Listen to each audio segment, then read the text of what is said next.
see by the dawn's early light what so proud.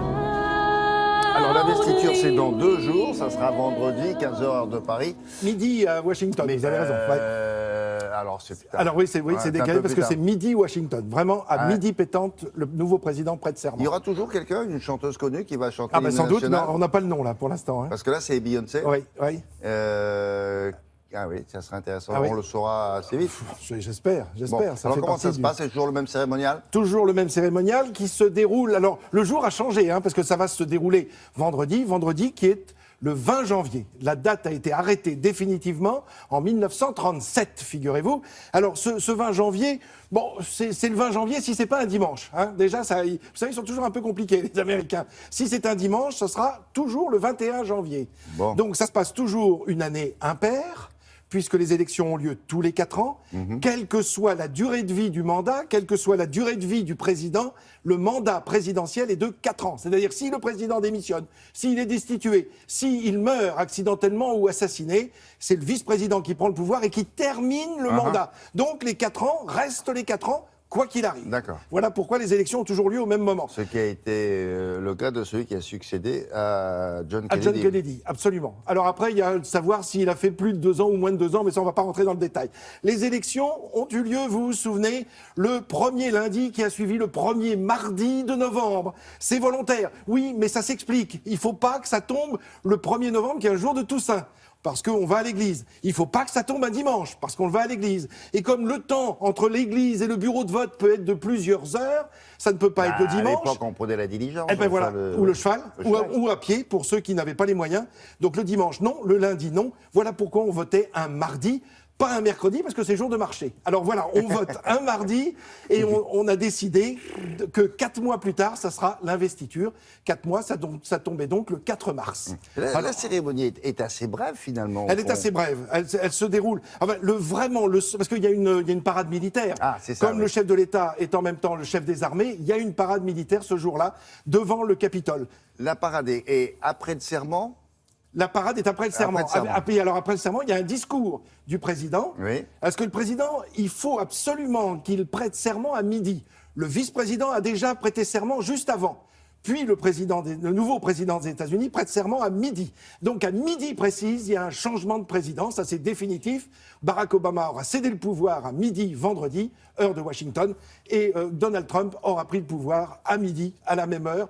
Ce même jour, lui et Mike Pence, parce qu'il faut commencer à se mettre ce nom dans l'esprit, puisque c'est le nom du vice-président de ce futur mandat. Alors je vous propose de regarder des images, parce qu'on va comprendre aussi un petit peu, évidemment, quelques pages d'histoire. Je vous le disais, ça ne vous a pas surpris sur le coup, mais à l'origine, voilà, ça c'est George Washington, qui, lors de son premier mandat, en 1789 quand même, jure sur la Bible. C'était pas du tout prévu. En fait, il est arrivé avec sa Bible et il a dit « je vais jurer sur la Bible ». Alors c'est devenu une habitude, mais c'est pas du tout dans les textes. Mais curieusement, tous les présidents jurent, pratiquement tous, jurent sur la Bible. D'où l'importance de la religion dans Absolument. ce pays. Et Mine de rien. voilà ce que l'on disait tout à l'heure. Alors l'importance je voulais vous montrer ces images de Franklin Delano Roosevelt lors de son deuxième mandat. 1937, il prête serment pour son deuxième mandat. Et voyez, il est à l'extérieur. Oui, il est sur les marches du Capitole. C'est une révolution. On a décidé cette fois de le faire au grand air, au grand jour, devant tout le monde. Voilà pourquoi ça a lieu sur les marches du Capitole à partir de 1937. Et c'est ce Franklin Roosevelt qui a demandé à ce que ce soit plus tôt que le 4 mars. C'était le 4 mars normalement l'investiture. Il a dit mais moi j'ai proposé un New Deal. Vous savez, on était au lendemain de la crise de 29. Il faut absolument rapprocher cette date. Ça ne peut pas être le 4 mars. On va faire ça le 20 janvier. Voilà pourquoi depuis, c'est toujours le 20 janvier. Et là, on voit Barack Obama qui a prêté serment. Là, c'était son premier mandat, puisqu'on voit George Bush, son prédécesseur, qui était Le prédécesseur présent. est toujours là. En général, oui, absolument. Donc Barack Obama sera là, à côté. Tout à fait. Et Il y a un monde fou, là. il y a toujours un monde fou, d'autant que le président le nouveau président remonte le grand boulevard qui est devant le Capitole. Alors au début, il remontait toute l'avenue, et puis pour des raisons de sécurité, maintenant c'est une partie seulement. Barack Obama, lors de son deuxième mandat en 2013, lorsqu'il vient prêter serment en 2013, il est arrivé, souvenez-vous, avec la Bible du pasteur Martin Luther King. C'était une volonté, un symbole évidemment pour lui et pour l'Amérique. Et là, voilà, je voulais juste montrer ces images de l'élection en novembre de Donald Trump, que l'on va revoir donc vendredi pour ce serment, prêter serment. Donc le 20 janvier, une date à mémoriser, parce que ça a lieu forcément tous les 4 ans. Ce qu'on ne sait pas ici en France, c'est que le président élu a un vrai statut officiel. Il a même un écusson où il a marqué président élu. Il peut mettre derrière lui. Et un drapeau, évidemment, spécifique. Alors, il est devant le Capitole. Il va être reçu pour un déjeuner ce même jour, ce même vendredi, par les élus du Sénat et les représentants à l'intérieur du Capitole. Le seul. C'est un des rares moments où le président et le vice-président sont en contact des élus. Et vous le savez, tous les ans, il y a ce fameux discours sur l'état de l'Union qui a lieu toujours en janvier, parce que c'est l'anniversaire du serment prêté lors de l'investiture. Qui a des invités? Sont quoi? Sont des élus, les sénateurs, Absolument, les représentants. Et puis, il y a aussi il prête serment devant le président de la Cour suprême. C'est ce que l'on verra encore tout à l'heure. Est-ce qu'il y a des invités étrangers, des chefs d'État étrangers qui sont là, dans les gradins qu'on voit ici? Alors, on peut les inviter, mais c'est curieusement, j'ai regardé sur les images d'archives, on ne voit pas, on ne fait pas de focus dessus. Ce qui est vraiment important, c'est le nouveau président, c'est le passage de témoins. Et alors, le grand boulevard, il est là en bas. Voilà, absolument. Le défilé se passe ici. Et alors, c'est sur les marches du Capitole, ce Capitole qui est très représentatif, mais c'est surtout qu'à l'intérieur, il y a les 2 chambres qui sont réunies. C'est là les marches, oui, absolument. Ici, là. Et le Capitole, il y a à la fois la Chambre du Sénat et la Chambre des représentants à l'intérieur de ce même bâtiment où reviendra le président Trump dans un an pour son premier message à l'Union, en tout cas, comme tous les ans, comme je vous le disais, toujours en date anniversaire. Donc vendredi, midi, Washington. Merci l'heure beaucoup. de Washington. I don't hear a word they're saying, only the echoes Un of my qualificatif. mind. Macadam Cowboy. Si c'est vous, bravo, bien joué. On commence avec le handball. Oui, vous savez qu'il y a un mondial en ce moment sait, oui. qui se passe chez nous et des Français qui se débrouillent très bien, qui étaient déjà qualifiés pour les 8e de finale et qui obtiennent la première place de leur groupe. Ils ont encore gagné hier, ça se passait à Nantes. Je vous propose quelques belles images. Les champions du monde tricolore ont écrasé les Russes 35-24, 4e succès en 4 rencontres depuis le début de la compétition. Les Bleus sont premiers de leur groupe et le resteront. Cette nouvelle victoire leur permet de s'offrir un 8e de finale sans gros obstacles, l'Islande, la Macédoine ou la Tunisie. Demain soir, la France affrontera la Pologne. Ce sera la fin du premier tour des Polonais qui ont obtenu une première victoire hier. Et dans ce même groupe A, la Norvège en blanc a assuré sa place pour les 8e de finale en battant le Brésil 39-26. Les Norvégiens sont 2e du groupe derrière la France. Et un dernier résultat de handball avec l'Allemagne en blanc aussi qualifiée pour les 8e de finale après avoir battu l'Arabie Saoudite 38-24. 3e succès en autant de rencontres pour les Allemands. Pas mal. C'est magicien. Hein. Allez, Il a fait des trucs incroyables. La roucoulette. Changement de main en l'air. C'est beau ça. Vous avez vu ça? Le temps se il suspend. saute, il a la balle dans la main droite et en l'air, il la met dans la main gauche. Bon, qu'est-ce qu'on a d'autre? Un peu de tennis, parce qu'il y a l'Open d'Australie avec quelques petits résultats. Joe Wilfried Tsonga qui s'est qualifié pour le 3e tour, c'était cette nuit. Et un monsieur, Jérémy Chardy, qui est tombé sur un gros morceau. Ça s'est moins bien passé. On va regarder des images de Jérémy Chardy. C'était il y a quelques heures. Il était opposé à Kei Nishikori, qui est 5e du classement. Le Français, je rappelle qu'il est 72e mondial. Kei Nishikori, lui, quart de finaliste ici l'an dernier. Et la hiérarchie a été respectée. Le Japonais s'impose 6-3, 6-4. 6-3. Encore un résultat, c'était hier avec Benoît Paire qui lui a profité de l'abandon de Tommy Haas, ancien 2e mondial, tombé à la 464e place.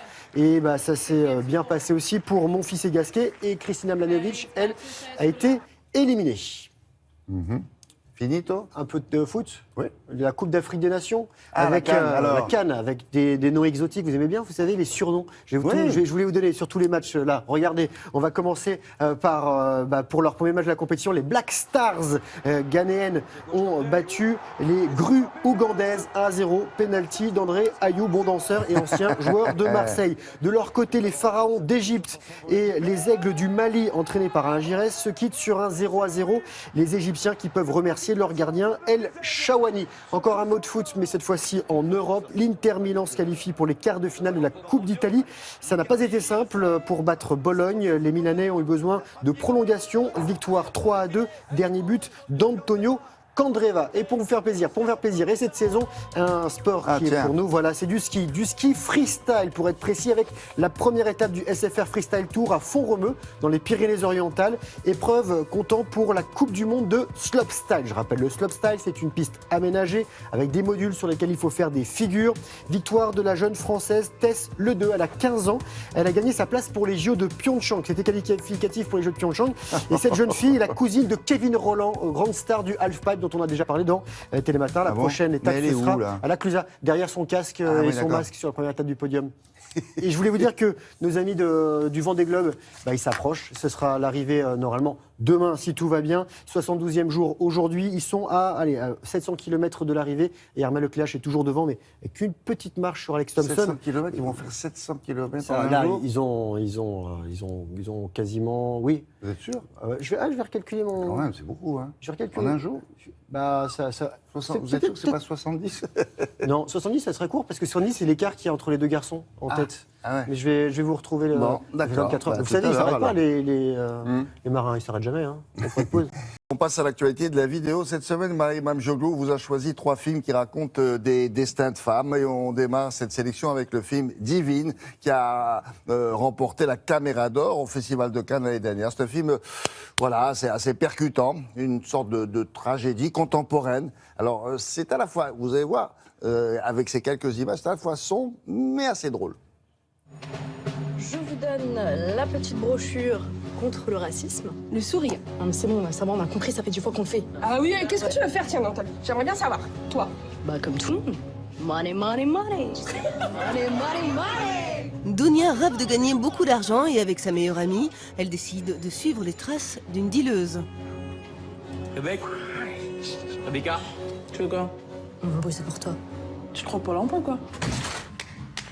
T'as du clitoris, j'aime bien. Premier essai très réussi pour Ouda Benyamina. Elle signe un film sincère et bouleversant, porté par la révélation Oulaya Amamra. On a qu'à juste se poser, visualiser, la thune, la vient, comme tu dis. T'expliques comment c'est. Vroom, vroom. Divine, un film aussi humanitaire que féministe, c'est bourré de rythme et d'audace, une caméra d'or à Cannes bien méritée. Les mecs, c'est comme les chiens. S'ils sentent que t'as peur, ils te bouffent. Mais toi, t'as souvent l'air d'avoir peur. Non, j'ai pas peur. Oh, putain. Tu vois que t'as peur? Bah, t'es flippante aussi, hein. enlève tout. Profession? Prof. Intellectuel, ça change. Accusée de complicité d'évasion, Mathilde est emprisonnée pour couvrir son compagnon. Tu touches à mes affaires, je te crève. T'as une idée de ce que ça m'a fait, moi, le coup du flic, là, qui m'appelle, là, pour me dire que ma mère est en tôle? Arrête, Adrien. Arrête de faire le môme, là. Vous avez permis l'évasion de votre mari en lui fournissant une arme en main propre. Vous devenez complice d'homicide volontaire. Ma codétenue m'a menacé de mort. Je vais changer de cellule. Sophie Marceau nous bluffe, elle livre sa meilleure performance depuis longtemps. La Taularde est signée Audrey Estrugo, un film réaliste et sans concession avec d'excellentes comédiennes. Vas-y, sors si t'es un bonhomme! Tu gagneras pas, le roi! Tu gagneras pas! Je me sens pas très concernée par le sexe en ce moment. Tu veux pas venir t'allonger plutôt? Bonsoir. Bonsoir. C'est moi, un télo BG 75. Sexe, je suis écœurée. Victoria est une avocate en plein néon sentimental. Elle accepte à contre-cœur de défendre son amie accusée de tentative de meurtre. Complètement folle. On va se séparer, je vais très mal. Monsieur Mallet? C'est un ancien client que j'ai défendu. Ah ouais, t'es accusé de quoi? La réalisatrice Justine Triet offre à Virginie Efira un très beau rôle. Elle est sexy, drôle, paumée, touchante.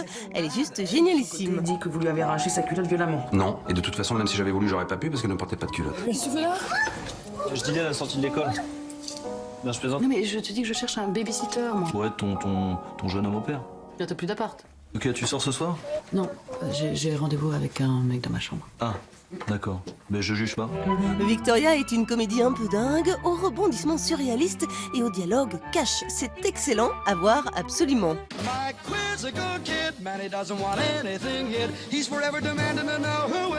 Tu trouves pas que ça marche bien chimiquement entre nous? En fait, j'ai peur de toi. T'as le sens du drame anormalement développé. Voilà, à vous de faire votre choix à partir de cette sélection de Barry Mamjoglou.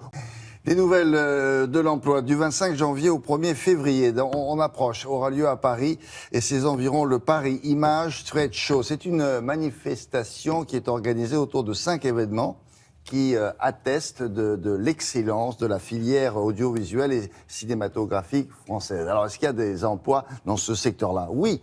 Du 26 au 27, un forum de recrutement se déroulera à Enghien-les-Bains, alors qui propose des emplois dans cette filière-là. Alors, c'est très précis, c'est dans la filière effets spéciaux. Vous avez probablement déjà vu ça sur des grands films. C'est un secteur qui est en plein essor. Vous allez voir ça avec Sophie Pignal. Notez.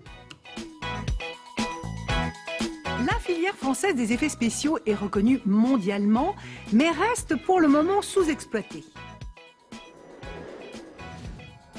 En 2015, l'activité a été estimée à 80 millions d'euros. Pour dynamiser ce secteur, le crédit d'impôt cinéma, le crédit d'impôt international viennent d'être relevés à 30% et les conditions d'application considérablement assouplies. C'est une très bonne nouvelle pour les studios français. Ils recrutent et le font savoir à l'occasion du Paris Image Trade Show. Fondée en 2008 par Daniel Danesi, Digital District est une société spécialisée dans les effets spéciaux numériques, l'animation 2D, 3D et l'étalonnage numérique. L'entreprise a développé son savoir-faire dans le secteur du long métrage avec des films comme La Môme, The Artist, Camping 3. Elle est également très investie dans la publicité. L'année 2017 s'annonce bien pour cette société qui souhaite intégrer plus de 300 personnes sur les 6 premiers mois de l'année. Des infographistes, des monteurs, des assistants monteurs, des professionnels de la post-production, car elle interviendra sur de nombreux projets. Autre studio spécialisé dans l'animation 3D et les effets spéciaux, l'entreprise Mathématique. Elle travaille principalement pour la publicité, elle est aussi présente sur le secteur du long métrage et du clip où elle s'est illustrée avec notamment le clip de Coldplay. Le groupe a interprété sa chanson dans les corps numériques de chimpanzés. D'autres artistes comme Madonna ou Rihanna ont également collaboré avec cette entreprise qui compte une trentaine de salariés et qui souhaite doubler ses effectifs en 2017. Au programme des recrutements, des graphistes 2D, 3D, des directeurs artistes, des post-producteurs, des designers. Créée en 2012, la Compagnie Générale des Effets Visuels, CGEV, est une entreprise située elle aussi en plein Paris, au cœur du 10e arrondissement, à 2 pas de la place de la République. Elle prend en charge des projets de toute taille et de toute nature, du simple générique de film jusqu'aux effets visuels complexes et nombreux d'un long métrage en relief. L'équipe dispose d'un savoir-faire reconnu et d'une expérience accrue du long métrage. Elle est impliquée dans la fabrication de 3 films actuels, Dalida de Lisa Azuelos, déjà sorti en salle, et de 2 autres prochainement sur les écrans, Red Dingue de Danny Boone et Rock'n'Roll de Guillaume Canet. Elle recrute des infographistes, des chargés de production, des développeurs. Tous ces postes seront proposés dans le cadre du forum recrutement organisé les 26 et 27 janvier au Centre des Arts d'Enghien-les-Bains. L'entrée est libre. Vous pouvez également postuler directement auprès des entreprises citées en vous connectant sur le site de Télématin, où vous allez retrouver notre partenaire Météo Job. Excellente journée à vous. On va retrouver notre correspondant permanent en Italie, à Rome très précisément. François Bonnenet tenait absolument à nous parler d'un élément de la salle de bain qui est indispensable en Italie. En France, on a fini par s'en séparer progressivement.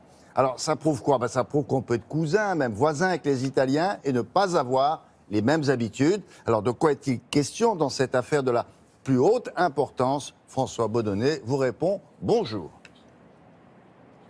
Oui, bonjour William. Eh bien, ce matin, nous allons parler du bidet, ce petit meuble sanitaire qui était effectivement, vous l'avez dit, présent dans toutes les salles de bain françaises, dans les années 70-80, qui a progressivement disparu.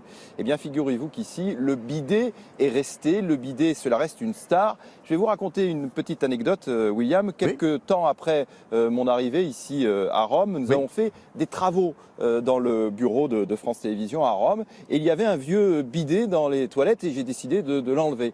Mal m'en a pris. Il ne fallait pas enlever ce bidet. Nous avons ici du personnel italien, que je salue amicalement d'ailleurs. Et nous avons donc décidé, parce qu'ils me l'ont fait savoir poliment, qu'il valait mieux laisser ce bidet. Nous en avons mis un tout neuf. Et oui, parce que les Italiens ont un véritable dada, c'est le bidet. Regardez le reportage que nous avons réalisé avec Florence Crimon. Jeu de mots.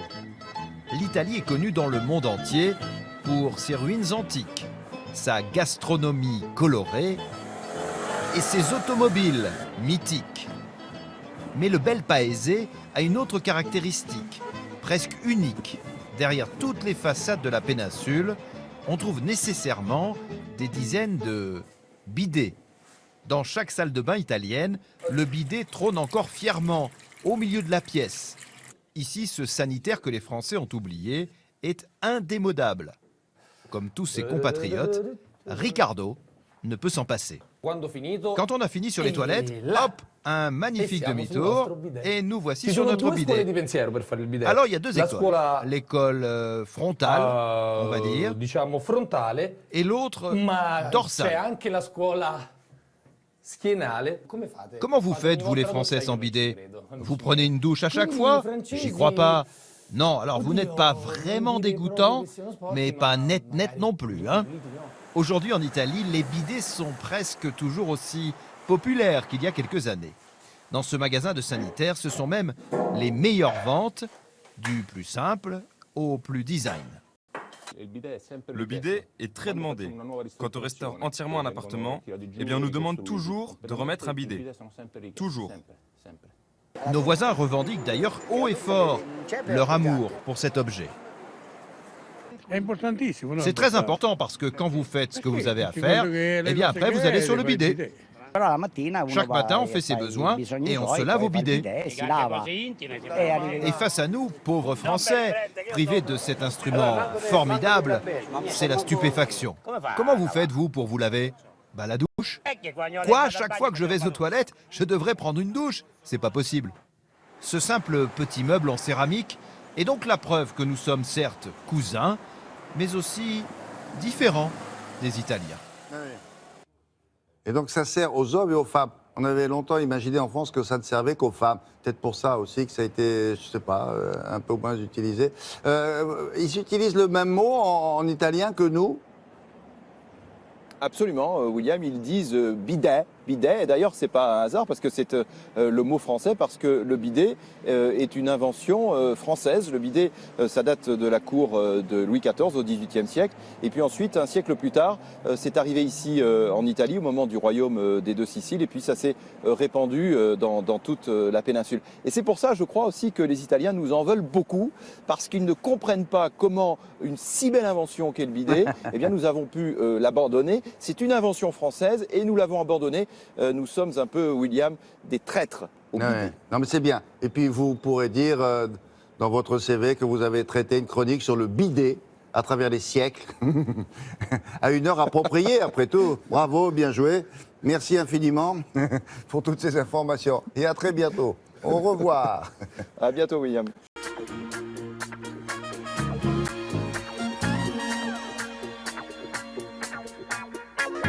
Bon, allez. Bonjour William, bonjour à tous. Ce matin dans la presse, il est ici et là question de claques, comme par exemple les claques que Theresa May et l'Union européenne menacent de s'échanger dans le cadre de la mise en application du Brexit. D'un côté, vous avez une Europe qui se veut intransigeante. L'Europe, ce n'est pas à la carte, comme au resto. L'Europe, c'est tout ou rien. Et de l'autre côté, vous avez une dame de fer britannique d'un nouveau genre qui menace des pires représailles commerciales et fiscales si elle n'obtient pas ce qu'elle veut, en l'occurrence le Brexit. Oui, mais tout en conservant quelques libertés et quelques facilités pour commercer avec ce cher bon vieux continent. Oui, c'est comme ça, des claques, il s'en échange un peu partout. Prenez votre banquier, lui aussi distribue allègrement. Et personne ne s'en émeut outre mesure. Vous lirez ce matin dans le Figaro que la hausse des tarifs bancaires, qui n'arrête pas, surtout depuis que les taux d'intérêt sont en berne, affecte surtout les petits consommateurs. Comme l'écrit le Parisien, les pauvres paient plus cher. Exemple, vous êtes à découvert, votre banque vous envoie une lettre pour vous le signaler, alors que vous le savez, et elle facture cette lettre, non pas 1, 2, 3, non, elle facture cette lettre 20 €. Ça, c'est de la claque contre laquelle le client ne peut pas broncher, ne peut pas riposter. Alors une claque, vous allez en prendre une belle. À la lecture du Figaro, il y est question à la une de terrorisme. Nous avons 700 Français en goguette du côté de la Syrie et de l'Irak. Et figurez-vous qu'ils sont de plus en plus nombreux à vouloir revenir au pays. Ce qui inquiète, et elle est là, la bonne petite claque qui réveille, c'est qu'ils sont désormais experts en fabrication de ceintures d'explosifs ou pour piéger les voitures. Alors bien sûr, Loïc Garnier, le patron de l'unité de coordination de la lutte antiterroriste, nous explique ce matin que ceux qui reviennent sont emprisonnés. Mais on est en droit de se demander pour combien de temps et ce qui se passe après. Alors si vous voulez un élément de réponse, eh bien vous le trouverez dans le Parisien. Mais attention, là vous allez prendre une bonne claque.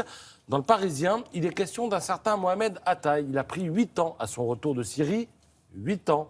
Et le gars n'a pas l'air d'avoir compris, puisqu'on l'a retrouvé dans son téléphone portable, qui est arrivé dans sa cellule, allez savoir comment, mais c'est un autre problème, un message venant de l'Eldorado du djihad, la Syrie, lui annonçant les attentats de novembre 2015. Donc le gars est en tôle, mais toujours en contact avec ses meilleurs amis.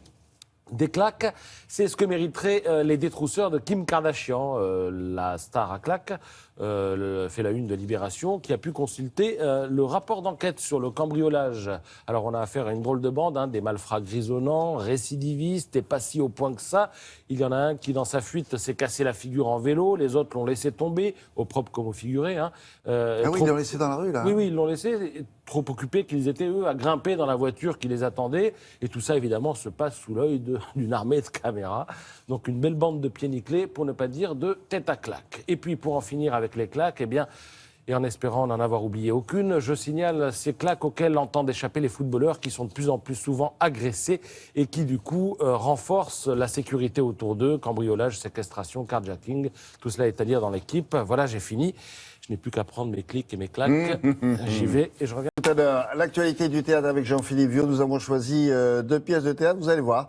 Une sorte de Roméo et Juliette, un peu moderne, un peu orientale d'ailleurs aussi, et puis une comédie, une autre, avec des sonorités plutôt latines. Regardez. Oui, tout à fait. Poésie amoureuse musicale pour l'un et satire sur air de tango argentin pour l'autre. Les 2 pièces du jour ont tout ce qu'il faut pour plaire et divertir en ce mois de janvier.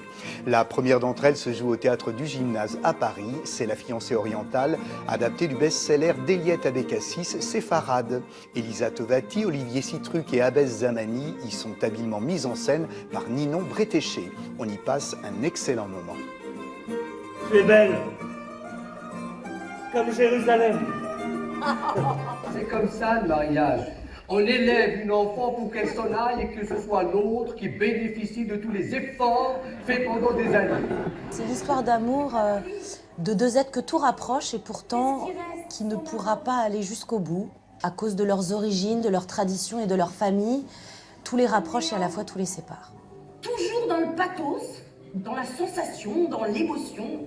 Vous, les séfarades, vous êtes tous les mêmes. Et toi, tu es quoi? Ashkénaze, peut-être? Ça correspond à peu près à une humeur qu'on pourrait imaginer être séfarade. C'est-à-dire que forcément, c'est plus. C'est que si on rit plus. Et si on est triste, on est plus triste encore. Tu sais, je ne l'ai jamais dit à quel point j'étais amoureux de toi. Depuis cet été, ici, à Mogador, tu te souviens? Tu ne seras jamais heureux sans ta famille. Séfarade, tu es né. Séfarade, tu mourras. Qu'est-ce qu'on va faire, Charles? On va se marier, mon amour. Le ton de la pièce est assez atypique, d'abord parce qu'on est accompagné en musique pratiquement tout le temps. Donc on est en permanence secoué comme dans un shaker entre l'émotion, l'humeur et la joie de vivre et la gaieté. Votre femme et vous n'avez jamais pu me sentir. C'est faux. On s'était fait une raison.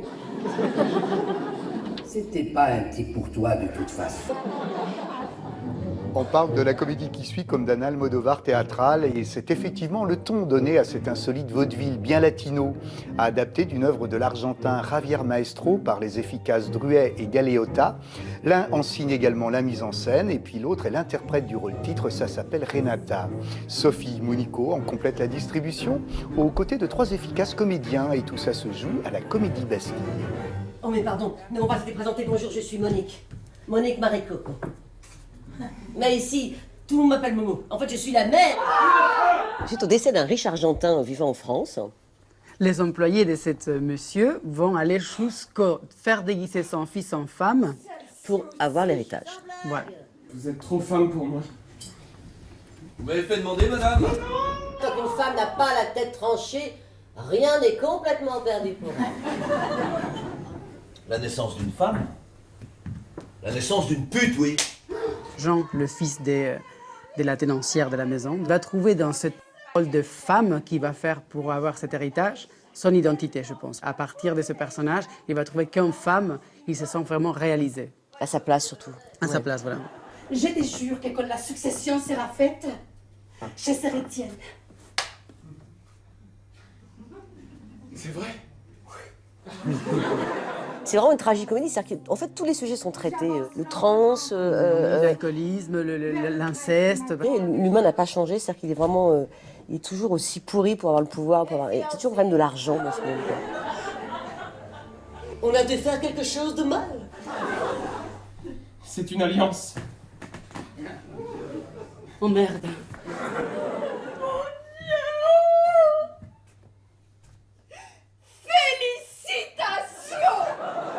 Si en ce premier mois de l'année, vous avez envie de découvrir de nouvelles créations originales, ces 2 pièces sont faites pour vous. Avec La fiancée orientale, vous trouverez une bien belle et touchante histoire d'amour. Et puis avec Renata, vous serez plongé dans une réelle farce humaine, agréable fantaisie.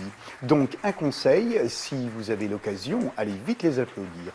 Bon spectacle et à bientôt pour la suite de cette rentrée théâtrale. Ce matin, Caroline Roux reçoit Jean-Christophe Lagarde. Oui, le président de l'UDI l'a vu hier, François Fillon, pour évoquer un sujet qui fâche, ou plutôt 2 sujets qui fâchent. Mettre une dose de centrisme dans le programme de François Fillon et surtout, négocier les circonscriptions.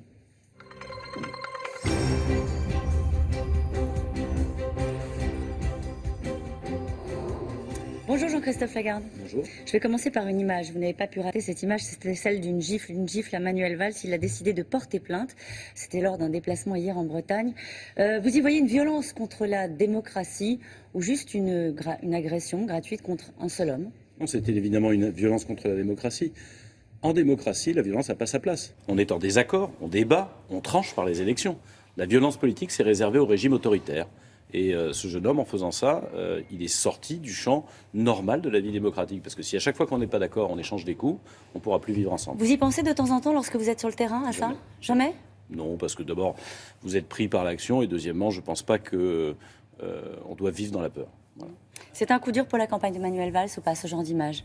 Je pense que c'est un coup dur parce que ça illustre la volonté d'une partie de la gauche de rejeter tout ce qui a été les trahisons du gouvernement ou des gouvernements de M. Hollande par rapport aux promesses électorales qu'il avait formulées en 2012. On en vient à François Fillon? Comment s'est passée la réunion hier? Vous avez négocié avec François Fillon, c'était une réunion importante pour le patron de l'UDI que vous êtes. Négocier des circonscriptions, mais aussi négocier sur le fond. Déjà, est-ce qu'il est souple dans la discussion, François Fillon? Les choses ne se présentent pas comme ça. Nous avons engagé des discussions à travers un certain nombre de groupes thématiques sur le programme d'abord, et puis évidemment une négociation sur les élections, les investitures, l'équilibre d'une éventuelle... C'est comme ça que ça se passe, c'est pas si grave. L'équilibre d'une éventuelle future majorité. Les choses se sont un peu tendues la semaine dernière, et il était normal que les patrons des 2 formations politiques se voient pour en parler. Et ça a été l'essentiel sur 1h30 de la discussion. Pendant plus d'1h10, nous avons échangé sur le programme. Notre volonté est de pouvoir, non pas amener une dose de centrisme, comme vous le disiez, simplement dire, voilà les sujets sur lesquels nous voulons amplifier, ajouter ou préciser le programme. Il y a beaucoup de sujets en réalité sur lesquels nous échangeons et qui... permettent, me semble-t-il, d'avoir un projet de rassemblement. Parce que c'est ça le sujet d'une élection présidentielle. La primaire, c'était gagner dans son camp. Le rassemblement, c'est gagner devant les Français pour permettre le changement. Pourquoi il vous ferait cette faveur alors qu'il a dit à ses amis sarkozystes j'ai été élu passez votre chemin. Mon programme, c'est celui qui a été, au fond, choisi par les électeurs, les 4 millions d'électeurs de la primaire. J'irai à la présidentielle avec ce projet-là. Pourquoi il vous ferait cette faveur? Tout simplement parce que ça n'a rien d'une faveur. C'est l'effort que doit faire quelqu'un qui aspire à devenir président de la République pour rassembler. Pour être élu président de la République, il faut faire plus de 50% des voix. Et évidemment, ça ne peut pas se réduire sur le petit socle, entre guillemets, que serait telle ou telle il ne peut pas gagner tendance, sans les centristes. Telle ou telle tendance d'un parti politique. Il n'est pas du tout dans cet état d'esprit, il n'a pas du tout le sentiment d'avoir gagné l'élection présidentielle et il est bien convaincu qu'il faut rassembler. Et pour rassembler, il faut à la fois évidemment que des idées, notamment les nôtres, soient prises en compte, pas seulement les nôtres. Et deuxième chose, pour se dire, pour pouvoir gouverner demain, parce que ça ne sert à rien de gagner une élection présidentielle si on n'est pas capable de transformer réellement les choses dans le quotidien des Français, il faut aussi rassembler le socle le plus large des Français. Des réformes profondes qui sont nécessaires dans l'éducation, dans l'économie, dans le droit du travail, pour la retraite, pour faire en sorte en réalité que notre pays rejoigne le peloton européen. Nous sommes le seul pays à avoir décroché. Ça nécessite non seulement de gagner une élection présidentielle, non seulement de gagner une élection législative, mais d'avoir dans le pays, chez les Français, dans la rue, des gens qui sont convaincus que notre pays a la force de se redresser et qu'il en a pris la décision. J'entends ce que vous dites. Sa réaction à lui, c'est quelqu'un d'ouvert dans la négociation, dans la discussion. C'est pas l'impression qu'il a donnée depuis son élection, avec sans doute des convictions qui sont les siennes, de dire c'est mon projet, je le tiendrai jusqu'au bout, y compris sur des sujets qui ont parfois crispé dans son propre camp. Je trouve qu'il y a beaucoup de caricatures dans la présentation de François Fillon entre ce que j'entends, je lis, et puis l'homme avec qui je discute depuis quelques semaines. On se connaissait avant, mais enfin maintenant on discute de parti politique à parti politique. Il y a beaucoup de caricatures.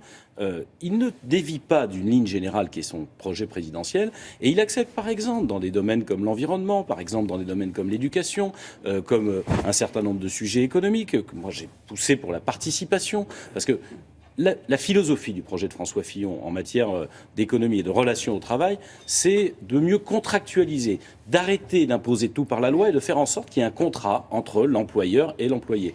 Et la participation, c'est-à-dire le fait que l'employé ait intérêt à ce que l'entreprise fonctionne, c'est dans la culture de la négociation, de la contractualisation. Donc tout ça fait et doit rester un ensemble cohérent.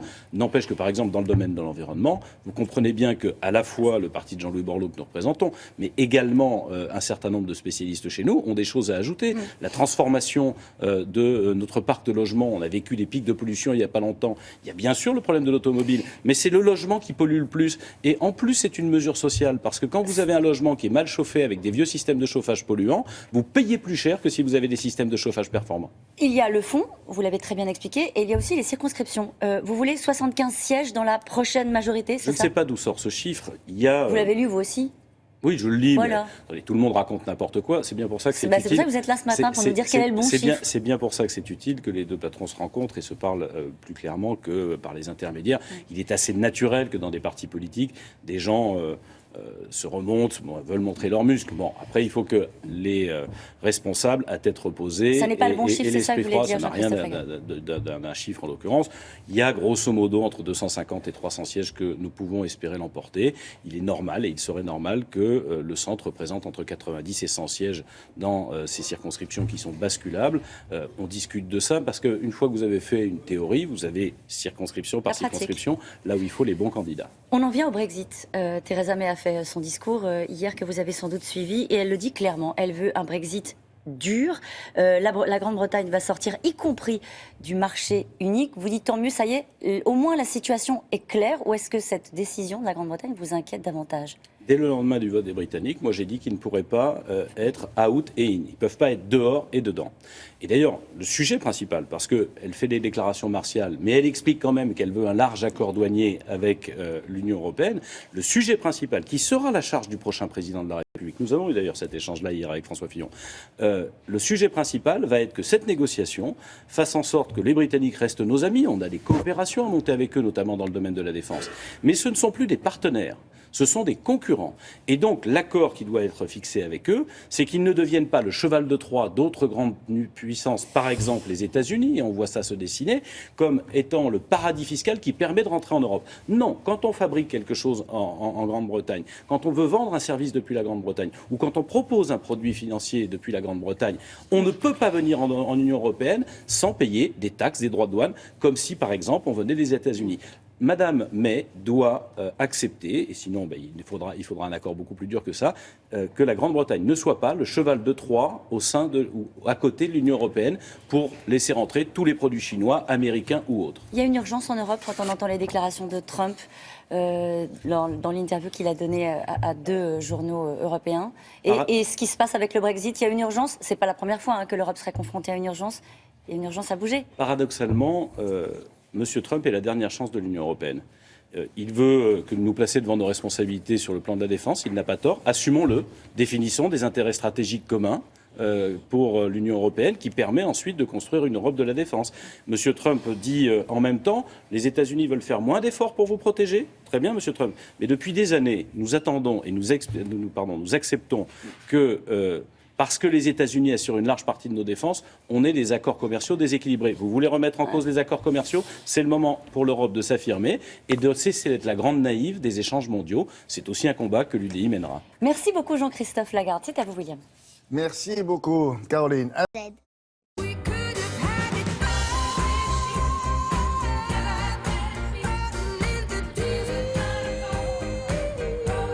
On va vous parler d'un livre qui va faire du bruit. Et de nouveau, l'industrie pharmaceutique est mise en cause. L'accès à certains médicaments est difficile. Ça, c'est le moins que puisse dire l'homme qui a écrit ce livre-là. Et qui est un ancien patron d'un grand groupe industriel mondial. Et effectivement, l'accès à certains médicaments est difficile, notamment les nouveaux anticancéreux. Ce sont des médicaments qui peuvent coûter très cher. Par exemple, un traitement nouveau contre le mélanome peut aller jusqu'à 100 000 € par patient traité. Un autre traitement contre une certaine forme de leucémie peut coûter jusqu'à 40 000 € par patient en fonction des doses, bien sûr, ce sont des sommes, des moyennes. Donc évidemment, ça pose problème parce que quand on multiplie par le nombre de patients, les sommes dépensées peuvent être très très importantes. Mais pourquoi ils sont si chers ? C'est cher parce que là, les arguments de l'industrie pharmaceutique, c'est de dire mais attention, nous, pour développer ces médicaments, pour faire de la recherche sur ces nouveaux anticancéreux, ça peut coûter entre 500 000 et 1 million de dollars. Les industries mettent aussi en avant le fait que les règles de sécurité au moment des essais cliniques se sont durcies, c'est-à-dire que les règles sont beaucoup plus strictes et c'est normal et c'est tant mieux, puisque quand on développe un nouveau médicament, quand on fait une étude, il faut s'assurer que le médicament est bien toléré, qu'il est efficace, enfin bref. Du coup, la vraie question qui se pose, c'est est-ce que, compte tenu du prix de ces médicaments, tous les patients qui en ont besoin peuvent les recevoir? Est-ce qu'il y a des injustices? Dans le reportage que vous allez voir, il y a un cancérologue, chef de service d'un grand hôpital parisien qui va vous parler sans langue de bois, vous allez voir sa réponse très claire, et cet ancien vice-président d'un grand groupe industriel qui lui aussi, en quelque sorte, accepte de dire la vérité sur cette question qui est assez préoccupante. On regarde.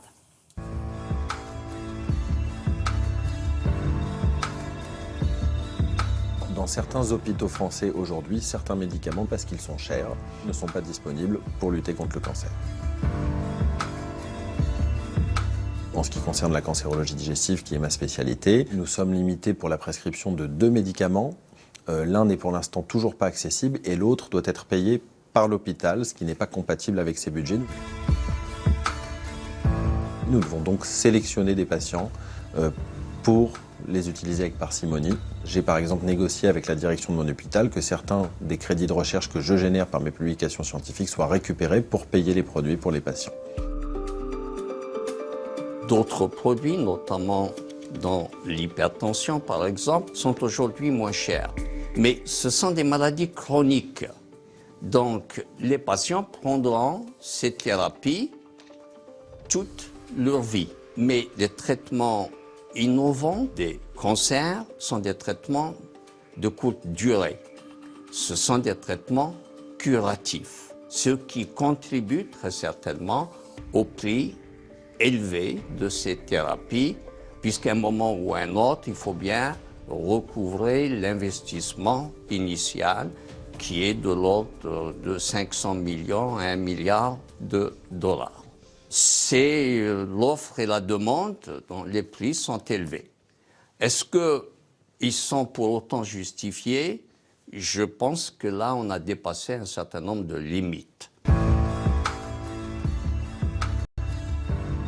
Une des pistes pour que les médicaments anticancéreux soient moins chers et accessibles à tous les patients, c'est que nos gouvernements, comme cela se fait aux États-Unis et dans d'autres pays, forcent les industriels à développer leurs médicaments en France, à faire leurs recherches en France pour que les médecins français et les patients français y aient accès précocement, qu'on puisse mieux percevoir la valeur ajoutée du médicament et ce qui facilitera inéluctablement les discussions sur le prix et le remboursement à la fin. Pour faire baisser les prix des anticancéreux, il faut une action de la part des associations, des malades, des gouvernements. C'est l'intérêt des laboratoires de se mettre autour d'une table avec les gouvernements pour baisser les prix des anticancéreux, non pas de 10%, non pas de 20%, mais sans doute les réduire par 10%. Ils vont y arriver à faire piller les grands groupes pharmaceutiques mondiaux très puissants. En tous les cas, il y a vraiment un mouvement en marche avec des pétitions. 110 cancérologues de renom français ont signé une pétition récemment. Bon. La Ligue contre le cancer a mis en ligne une pétition pour pouvoir plaider cette cause lors du prochain G7 au Japon. Et si vous voulez en savoir plus, je vous recommande le livre de Mohan Sidi Saïd, Au secours, notre santé est en péril, et c'est aux presses du Châtelet. À suivre. Nous sommes en pleine période de Davos, le Forum économique international, et Jean-Paul Chapelle, journaliste économique précisément à la rédaction de France 2, est là-bas sur place. Et aujourd'hui, il rencontre Patrick Pouyanné. Alors, qui est Patrick Pouyanné? C'est le directeur général de Total.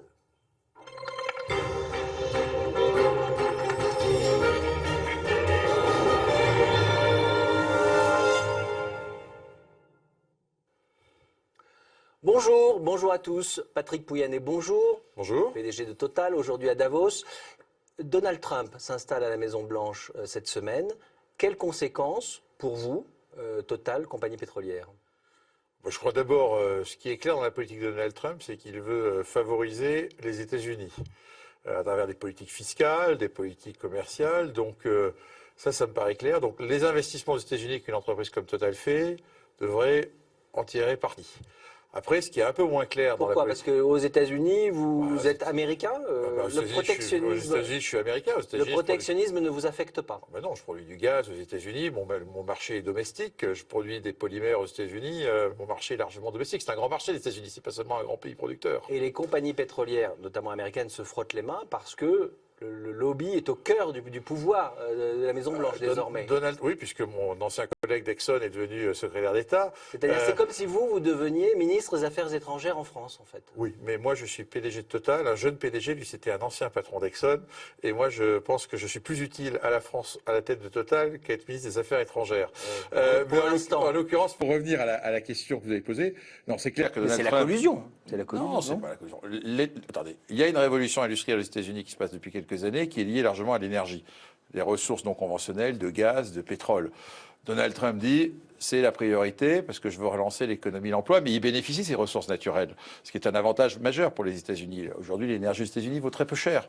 Donc, il va s'appuyer là-dessus. Alors, il veut moins réguler l'énergie que ne l'aurait fait le président Obama par rapport aux problèmes climatiques. Ceci étant, aux États-Unis, ce qui se passe, c'est qu'en fait, le gaz est devenu plus important que le charbon parce qu'il est moins cher. Et c'est ça la vraie contribution aujourd'hui aux défis climatiques. Et ça, Donald Trump ne va pas le changer, quoi que soit sa politique. Donc, côté climatique, vous n'êtes pas très inquiet? Moi, je ne suis pas très inquiet, d'abord parce que le problème climatique, il est à plusieurs dizaines d'années, et ce n'est pas en 4 ans qu'on change tout. Et deuxièmement, parce que le gaz gagne en ce moment aux États-Unis. D'accord. Vladimir Poutine qui assoit son pouvoir également, il y a même une complicité entre la Russie et les États-Unis. Attendons de voir. Tout président américain, que ça a été George W. Bush ou Barack Obama, a commencé à dire « je vais me rapprocher des États-Unis », des Russie, ce qui est un peu normal. Ce sont les deux des grandes puissances du monde avec la Chine. On va voir si le dialogue qu'ils veulent mettre en place est, je dirais, couronné de succès. On ne peut que, moi je me réjouis quelque part, en tant que citoyen du monde, dans un monde qui est très bouleversé par plusieurs conflits, de voir que deux des grandes puissances cherchent à se rapprocher. Est-ce qu'ils réussiront à s'entendre? Ça, on le verra, c'est l'histoire qui va le dire. Et l'Iran revient dans le concert des nations, et ça, l'Iran, c'est un partenaire de longue date pour vous. Oui, l'Iran, ça c'est un des grands événements historiques de l'année 2016, ça a été l'accord sur l'Iran et le retour de l'Iran dans le giron des nations, après avoir été mis au banc des nations pendant 30 ans. C'est un très grand pays, près de 80 millions d'habitants, c'est un très grand pays pétrolier, gazier. Nous sommes pionniers là-bas, et d'ailleurs nous avons été les premiers grands groupes internationaux à signer un accord en Iran. C'est majeur pour le pays, pour Total, et j'espère bien qu'on pourra développer d'autres projets en Iran. Après, on va voir comment la politique internationale évolue.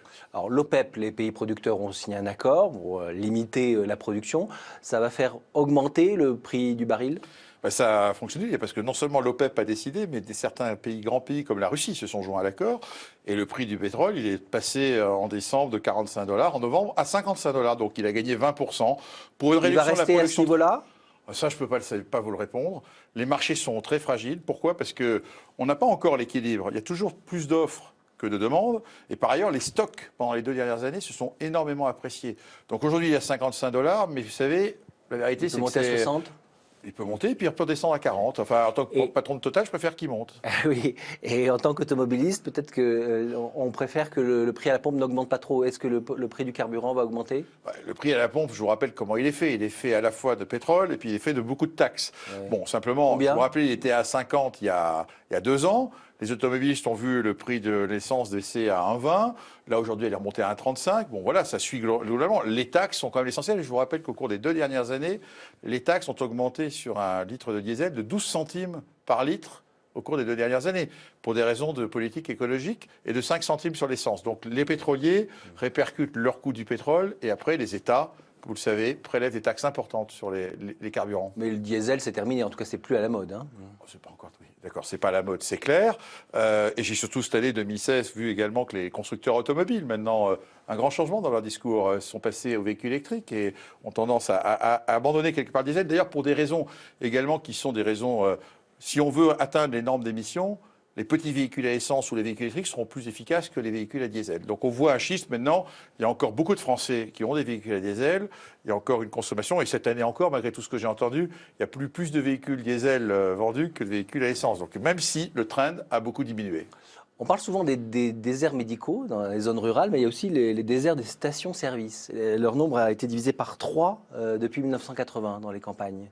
Est-ce que Total ferme des stations ? Total aujourd'hui a un réseau de 3500 stations en France, soit sous la sigle Total, soit sous le sigle Élan.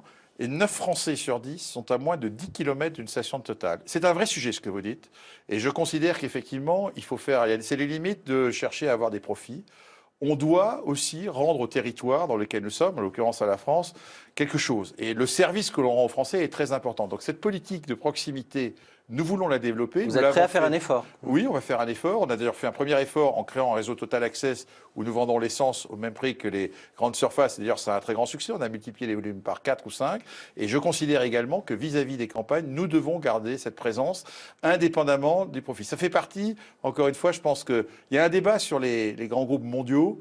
Je pense que nous, on a un devoir de territoire et de rendre au territoire ce qu'on peut gagner par nos activités. Un mot de politique. En France, la primaire de la gauche, c'est dimanche. Vous avez un commentaire ? Je vote pour Total. Ah.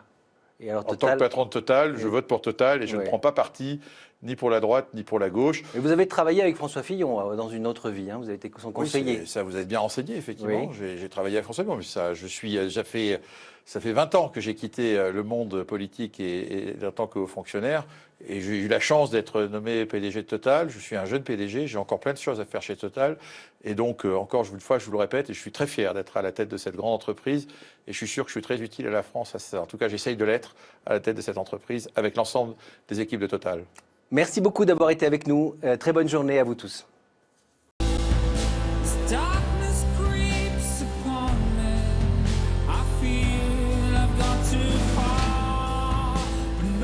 L'actualité du design nous permet aujourd'hui de fêter un anniversaire, celui d'un jeune designer français. Il a 20 ans de carrière quand même. Ben oui, il a 20 ans de carrière, il effectivement. Il a commencé à quel âge? À 15 ans? Il a commencé à 20 ans, puisqu'il va fêter 20 ans de studio, 40 ans. ses 40 ans à Il lui. était gonflé au début, hein, quand il a présenté ses projets à des grandes marques comme ça, en disant tiens, c'est ça que vous devriez faire. En fait, il a commencé de manière atypique dans ce métier, c'est-à-dire que toutes les grandes marques de luxe sortaient des objets. Lui, il a tout pris, il l'a refait à sa sauce et il a sorti ça de manière virtuelle. Les grandes marques se sont dit, tiens, il se passe vraiment quelque chose. Il a eu des contrats avec certains et puis il a continué comme ça son petit bout de chemin. Moi, je l'ai rencontré la première fois il y a 20 ans, je pense. Oui. Et il venait de... Vous-même, vous aviez... moi, j'étais 15 ans, très jeune, mais moi, j'étais un bébé. Oui, voilà. encore à l'école, vous faisiez stage, école et tout. Ouais, j'étais entre les deux, quoi. Ouais. Et donc, il venait de refaire un cabaret à Paris. Oui, donc, il fait ça aussi. Voilà, il fait ça aussi, il fait l'aménagement. Il fait l'aménagement d'intérieur. Alors, il a une énergie. Et quand il veut quelque chose, grosso modo, rien Alors ne oui, lui c'est vrai, il s'appelle résiste. Ora Ito. Il s'appelle Ora Ito, effectivement. C'est un pseudo, hein. Parce que son papa, c'est Pascal Morabito, Voilà. qui était dans le monde de la mode. Donc, il a toujours été dans un univers très créatif. Il vient de Marseille, ce qui fait qu'il avait aussi en tête, il aime beaucoup Le Corbusier, il avait en tête de racheter un endroit très précis à Marseille, le gymnase de la Cité Radieuse, sur le toit terrasse de la Cité Radieuse de Le Corbusier, cette espèce de grand immeuble. Il en a fait un centre d'art, il a ramené les plus grands artistes pour participer aux expositions, etc. Bref, Ora Ito, moi à chaque fois, je le regarde et je me dis, il vient d'où? C'est un trublion, il a une énergie folle. Là, pourquoi aussi 20 ans de Suni, on le disait, son anniversaire, mais aussi il a réussi à faire éditer une de ses chaises par un grand éditeur italien qui a édité entre autres Le Corbusier, Perriand, etc. C'est ça, la chaise? Et la chaise, on la voit. Voilà. D'accord. Donc on l'a rencontré dans son appartement, studio, qu'il est en train de transformer en showroom. Regardez.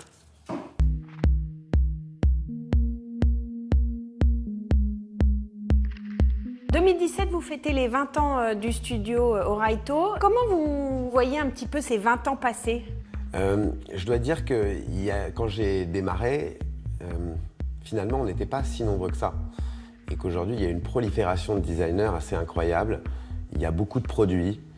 Il y a beaucoup de produits qui servent à rien. Il y a beaucoup de plastique aussi. Donc je pense que tout ça fait qu'on est dans une époque de surconsommation et qu'il faut revenir aux valeurs essentielles. Il faut concevoir des objets qui puissent tenir dans le temps et qui puissent avoir une pérennité, qui soient... Moi, je suis pour des objets intemporels. Vous sortez avec un grand éditeur italien une chaise qui, on l'espère, va devenir iconique. Pour vous, c'était un rêve de gosse, ça? Oui, c'est un rêve de gosse. Surtout qu'il y avait pas mal de mobilier chez moi de cette marque-là. Et donc, je pensais que tous les meubles portaient le nom de cette fameuse maison italienne. Et c'est aussi la maison d'édition historique de Le Corbusier, de Charlotte Perriand, des gens que j'admire depuis mon enfance. Donc cette chaise, l'histoire, l'inspiration, c'est quoi? C'est vraiment une chaise qui est entre l'artisanat et l'industrie. Dans les archives de cette maison, il y avait une chaise de Ico Parisi, qui est un designer italien des années 50, et qui était sublime. Et donc je suis parti de ça comme inspiration. Et elle explore finalement toutes les facettes de cette maison d'édition et tout son savoir-faire. Aujourd'hui, vous avez envie d'utiliser visiblement des matériaux naturels, durables, l'écologie, l'éco-conception, c'est important pour vous? C'est important, mais il faut faire aussi attention de ne pas tomber complètement là-dedans parce que souvent, on va vous vendre des trucs qui, de l'autre côté, en études, en développement, vont polluer plus que le matériau en lui-même à la fin. Donc il faut avoir une conscience déjà au niveau de la conception de l'objet et essayer de concevoir ces objets le plus dépourvus de fioritures, de pas mettre de matière en plus qu'il n'en faut. Je pense qu'effectivement aujourd'hui, il faut qu'on prenne conscience qu'il y a une surproduction et qu'il faut qu'on aille vers l'essentiel.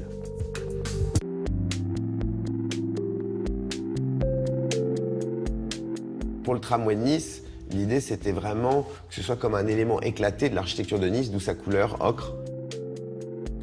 J'ai eu la chance de pouvoir travailler sur la toute dernière génération de tramway, donc avec plus de transparence, alimentation sur les rails, ce qui fait que voilà, on n'a plus ces câbles et l'objet est super. Ça donne l'impression que ça va tout à fait avec votre design qui est presque futuriste.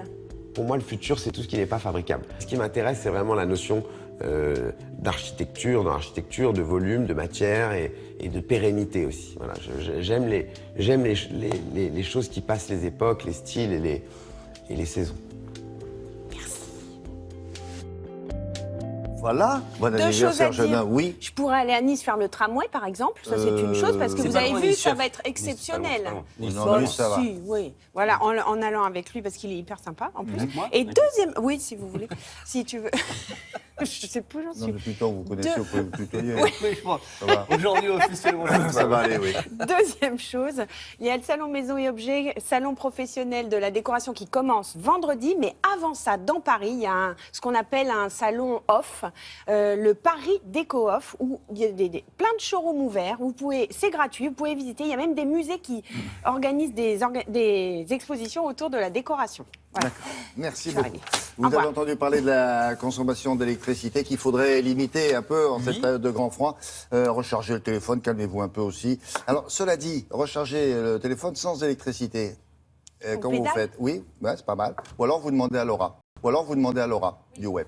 Exactement. Et je suis allée chercher cette information sur un site américain et regarder avec quoi ils rechargent les portables. Avec des citrons. Les déchets. Uniquement avec des citrons.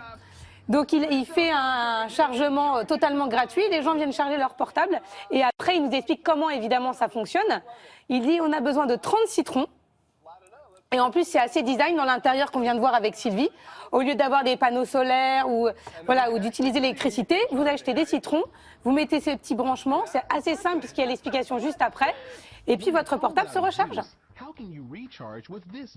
Grâce à quoi alors?